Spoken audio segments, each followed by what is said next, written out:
ओम सभी को, मैं अनीता, आपकी योगाचार्य। आज से हम एक नए सेशंस की शुरुआत कर रहे हैं आप सभी के लिए, जिसमें हम कुछ ऐसी बारीकियों को बताएंगे जो हम शायद योग करते शुरुआत करते समय भूल जाते हैं उन बारीकियों को, या हमें वो चीज़ों का ज्ञान ही नहीं है जिसकी वजह से हमसे वो गलतियाँ हो जाती हैं। तो चलिए आइए शुरुआत करते हैं। हम हर वीक आपके लिए हम एक ऐसे छोटे छोटे सेशंस लेके आएंगे जो आपके डेली लाइफ में आपके लिए बहुत बेनिफिशियल है। तो चलिए आइए शुरुआत करते हैं। सबसे पहले हमें एक ब्रीदिंग टेक्निक को फॉलो करना चाहिए। सबसे पहले थोरासिक ब्रीदिंग यानी गर्दनी श्वसन। तो प्राणायाम शुरू करने से पहले गर्दनी श्वसन का अभ्यास करें। छोटे छोटे सांस लेना और छोड़ना, थोड़ी जल्दी, यानी आपके गर्दन तक ही आपको सांस लेना है, थोड़ा जल्दी, जैसे हम भस्त्रिका करते हैं जस्ट उसी तरह। तो आइए आपको मैं ये अभ्यास दिखाती हूँ।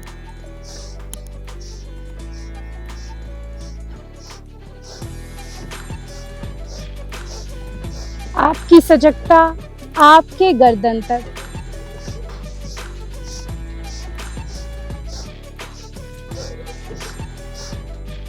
दूसरा, अपने वक्ष श्वसन पे आपको ध्यान देना है, यानी आपके फेफड़े, जहाँ आपके फेफड़े हैं उसका विस्तार करना है हमें। उसका विस्तार कैसे? जब हम वक्ष श्वसन करते हैं तो उसका विस्तार होता है।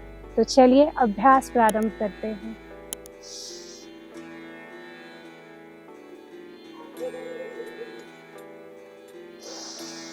Deep inhale, 5-second hold and exhale, relax. Inhale and just expand your chest. 5-second hold and exhale.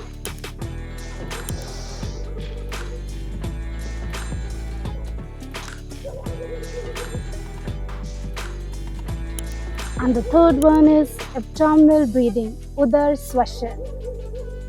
अपनी राइट हैंड को अपने एब्डोमिनल एरिया पे रख लेंगे।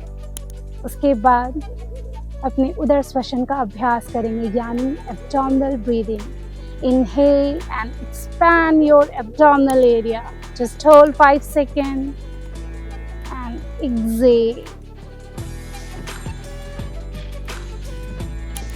Inhale, expand your abdominal area, hold 5 seconds and exhale.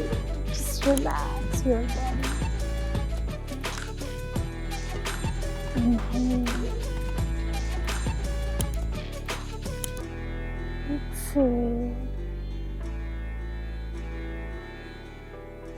तो जो मैंने आपको ये तीनों तरीके बताए सांस लेने के, इन तीनों के अभ्यास से हमें ये पता चलता है कि हम किस तरह से प्राणायाम का अभ्यास करना शुरू करें। इसको करने से आपकी ब्रीदिंग टेक्निक्स में सुधार आएगा। हम जब भी सांस लेते हैं तो अपने फेफड़े तक ही सांस लेते हैं, यानी अपनी छाती तक ही सांस लेते हैं, जबकि हमें हमेशा सांस पेट तक लेना चाहिए। इससे हमारे लंग्स का पूरी तरह से एक्सपेंशन हो पाता है। क्यों? क्योंकि ये एक डायफ्रामिक ब्रीदिंग है। जब डायफ्रामिक ब्रीदिंग हम करते हैं तो हमारे लंग्स का पूरी तरह से एक्सपेंशन होता है। क्यों? क्योंकि हमारा जब डायफ्राम पूरी तरह से नीचे जाएगा, हमारे लंग्स को पूरा स्पेस मिलता है एक्सपेंशन करने का। जब वो पूरी तरह से एक्सपैंड करेगा तो हमें लंग्स से जुड़ी हमारी सारी समस्याओं का निदान होगा। इस बात को हमेशा आप ध्यान रखें कि जब भी सांस लें उदर श्वसन करने का अभ्यास करें। और अगर ये नहीं होता है आपसे तो जो मैंने आपको टेक्निक्स बताए हैं उनको आप फॉलो करें। इसको फॉलो करने से ये होगा कि आपके सांस लेने के तरीके में सुधार आएगा।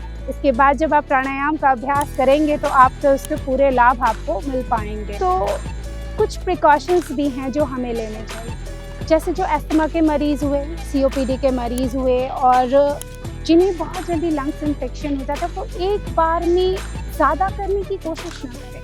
देखिए, हमें हमेशा फ़ायदे के लिए चीज़ों को करना है, जिससे हमें हेल्थ बेनिफिट्स मिलने शुरू हो जाए। जब आप एक बार में बहुत ज़्यादा चीज़ों को करने की कोशिश करेंगे तो हो सकता है कि स्थितियाँ बनने के बजाय, स्वास्थ्य बनने के बजाय बिगड़ जाए। तो इसीलिए छोटे छोटे स्टेप्स लेके आगे बढ़ें।